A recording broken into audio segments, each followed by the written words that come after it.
Defiance here in Niger as the Ecowas deadline looms. The regional bloc's ultimatum for Niger's coup leaders to restore deposed President Mohamed Bazoum or risk military intervention is set to expire on Sunday.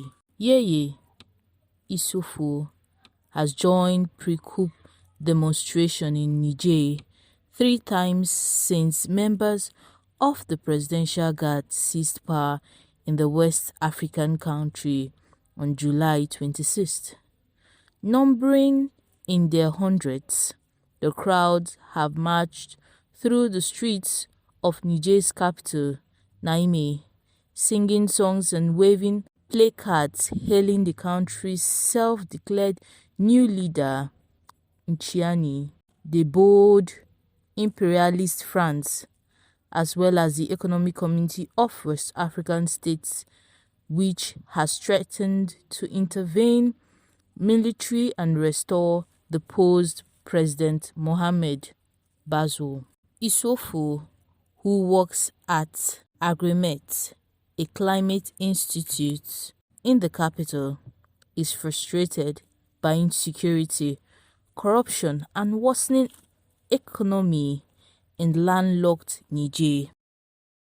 The country is battling armed groups which is the ISIS, and is among the poorest in the world. The France, have been exploiting uranium here for almost 63 years, but we do not have a dam that can produce electricity for Niger, he said of Niamey's former colonial ruler. We have hopes that the military regime will make Niger better because of the way they have communicated to the people.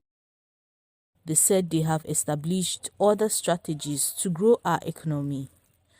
The coup in Niger makes the country the 5th in West Africa, after Mali, Guinea, Burkina Faso and Chad, whose government has been toppled by its military since 2020. International condemnation has been swift and harsh, particularly from Ecowas, which has imposed a host of sanctions against Niger, including a no-fly zone and border closures.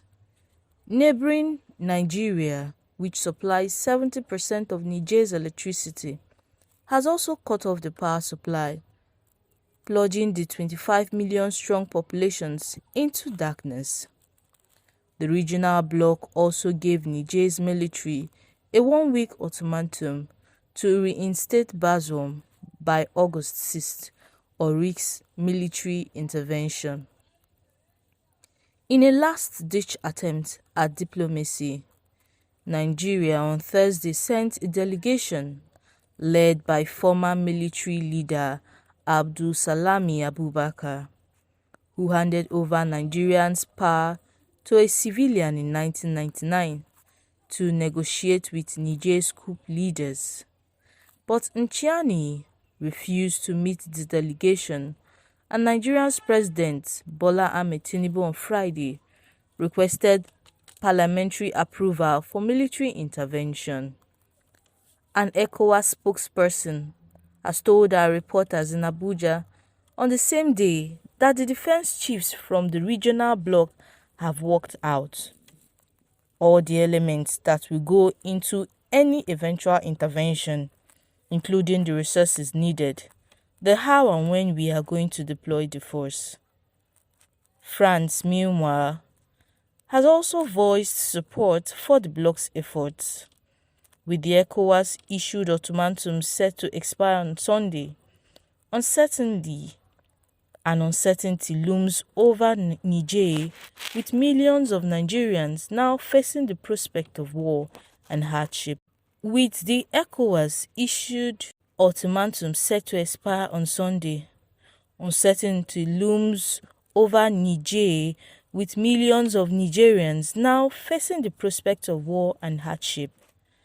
Experts say any military intervention would be costly, I think this has the potential to be disastrous, said Cameron Hodgson, a senior associate in the Center for Strategic and International Studies Africa program. The only positive thing we can say about this coup so far is that there has been no violence. And I think we should preserve the peace in Niger for the sake of the people. And an intervention force led by Nigeria creates a very likelihood that perhaps uncontrollably violence will break out, and that does not strike me as a positive outcome for anyone. The Ecowas has sent troops to regional countries in turmoil before now. In 2017, when the Gambian's president Yahya Jammeh refused to concede power to the election winner Adama Barrow, the ECOWAS led an intervention force to remove the authoritarian leader. Jammeh's forces offered little reassistance and he later fled into exile.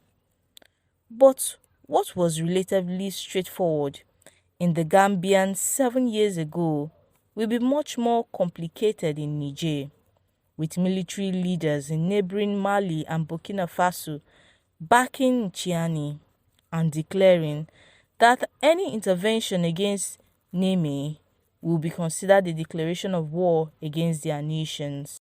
Being one of the poorest people in the world, the sanctions and war are going to impoverish people further in terms of access to energy, economic engagement, trans-border trade. The lot is closed against Niger now, said Oluwole Ajewale, an analyst at the Senegal-based Institute of Security Studies. War is a zero-sum game, even though the other side of ECOWAS is stronger than the side that has been hijacked by military juntas. The fact remains that there will be humanitarian consequences on both ends, and it is the poor that will bear the brunt of this, he told our reporters. Experts also fear that a conflict in Niger could benefit all Kwade, ISIL and other armed groups who would have room to grow stronger if governments in the region get distracted in a fight with each other.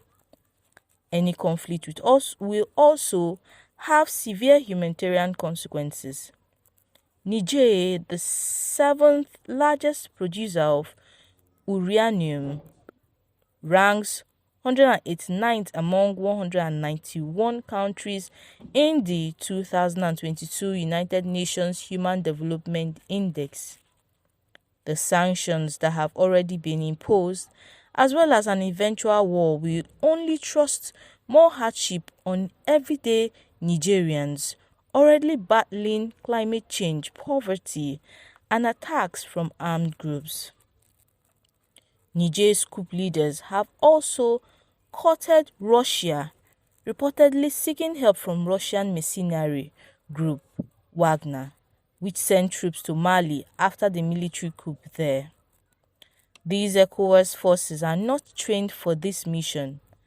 ECOWAS cannot bully Niger as it has the backing of Mali and Burkina Faso because the only fighting force that has the experience of fighting and training together are those countries in the G5 Sahel, Hodgson said. He was referring to a regional force set up in 2017, which included troops from Niger, Chad, Burkina Faso, Mali and others, and which received training as well as funds from the West to fight armed groups